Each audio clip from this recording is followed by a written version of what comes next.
너무 다르고 너무나 같은 너와 나의 일상, 책에 대하여.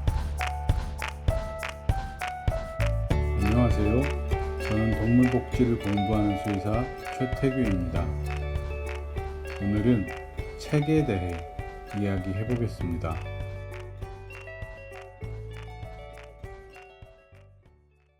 저는 물건 관리를 잘하는 편은 못 됩니다.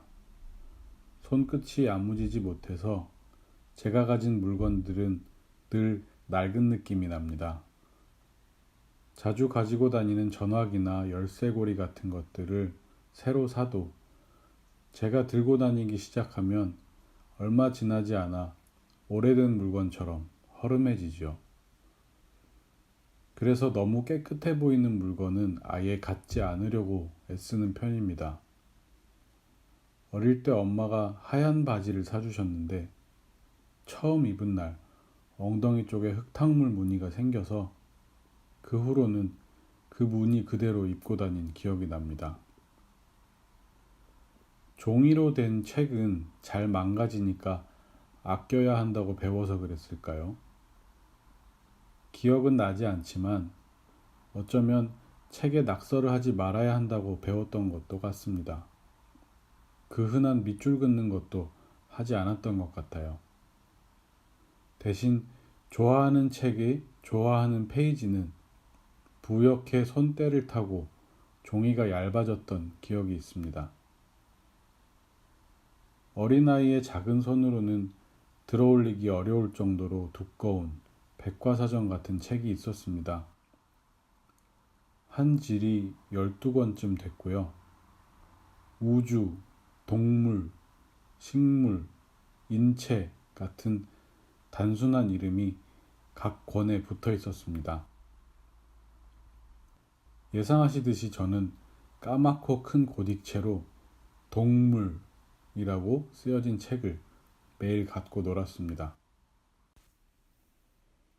동물이라는 책에는 페이지마다 가축부터 야생동물까지 다양한 동물의 그림이 있었고요. 그 동물을 설명하는 글이 짤막하게 달려 있었습니다. 6살짜리가 보기엔 제법 전문적인 내용이었죠. 초원 얼룩말은 평균 수명이 몇 년이고 몸무게가 얼마나 나가며 천적이 나타나면 뒷발로 찬다. 그런 내용을 외우는 게 대단한 자랑이었습니다. 엄마, 아빠, 선생님보다 동물종을 더 많이 안다는 것은 정말 즐거운 일이었죠. 어떤 품종의 말이 경주마로 많이 사용되는지 친구들은 관심이 없었지만 그런 이야기를 친구들에게 열심히 해줬던 기억이 납니다. 저는 시쳇말로 하자면 유별난 동물 덕후쯤이었던 것 같습니다. 책장을 넘기다 가장 빠르다는 서러브렛 종의 말이 나오면 손으로 그 말을 다급하게 짚으며 나는 서러브렛을 외쳤습니다. 그 말보다 더 많이 손으로 문질렀던 동물은 개의 품종을 소개하는 페이지에 있던 라브라도르 리트리버였습니다. 라브라도르 리트리버. 알듯하면서도 뭔가 어색한 이름이죠. 요즘은 한국에서도 흔하게 볼 수 있는 라브라도 리트리버가 맞습니다만 그때는 생소한 개 품종이었습니다. 그렇지 않아도 이름이 긴데 그때 그 책의 개 이름에는 띄어쓰기도 안 돼 있고 라브라도랑 리트리버 사이에 룰이라는 글자를 써놨었습니다.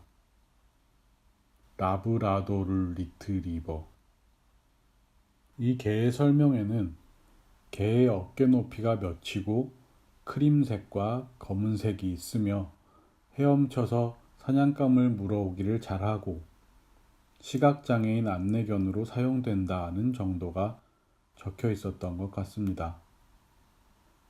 지금 생각해보면 그림도 좀 이상했습니다. 리트리버라기보다는 털이 노란 비글과 진돗개 중간 정도의 모습이 기억나네요. 친구랑 동물 책을 넘기며 쫑알쫑알 놀다가 개를 소개하는 페이지가 나오면 라브라도르 리트리버! 나는 나중에 커서 라브라도르 리트리버를 키울 거야! 하고 묻지도 않은 대답을 목청껏 해댔습니다. 그리고 23살이 되던 해에 정말 까만 라브라도 리트리버 강아지를 데려와 호두라는 이름을 붙이고 함께 살기 시작했습니다. 내내 그 개를 키우겠다고 생각하면서 산 것도 아닌데 어느새 저를 똘망똘망 바라보던 그 개를 키우게 된 것이죠. 저는 좁은 자취방에 혼자 사는 대학생이었고 사실 개를 기를 만한 조건을 갖추지 못하고 있었습니다. 하는 것도 없으면서 늘 바쁘던 대학생은 밤늦게 자취방에 돌아와 호두가 어질러 놓은 것을 치우며 개를 타박하곤 했습니다. 혼자 오래 남겨진 날에는 이불이나 연필을 망가뜨리는 정도가 아니라 책장에 책을 모조리 꺼내서 찢어놓고 벽지랑 장판도 물어 뜯어서 콘크리트가 드러나 있곤 했습니다. 수의대를 다닌 덕에 학교에 데려가는 날도 많았고 어디든 함께 하려고 했지만 부족한 주인이었던 건 틀림없습니다. 동물복지를 공부하면서 동물에게 필요한 것을 좀 이해하게 됐고 호두에게 못할 짓을 참 많이도 했다는 생각을 호두가 죽고 몇 년이 지난 후에도 계속하고 있습니다. 지금도 호두가 찢은 책들이 책장에 몇 권 남아 있어서 만지작거릴 때가 있는데요. 호두에게 책이란 신나게 찢으며 놀기 좋은 장난감이었다는 생각을 합니다. 호두의 먼 조상이 사냥감을 찢었던 것처럼요. 온몸의 근육을 잔뜩 긴장시킨 채 먹잇감을 쓰러뜨리고 나서 동료들과 파티가 시작되는 희열의 순간이었겠죠. 제가 아끼는 책을 북북 뜯어낼 때 결국 호두에게 책 읽는 법을 가르쳐주지 못했을 저는 호두의 그 기쁜 순간을 이해라도 했으면 좋았을 텐데요.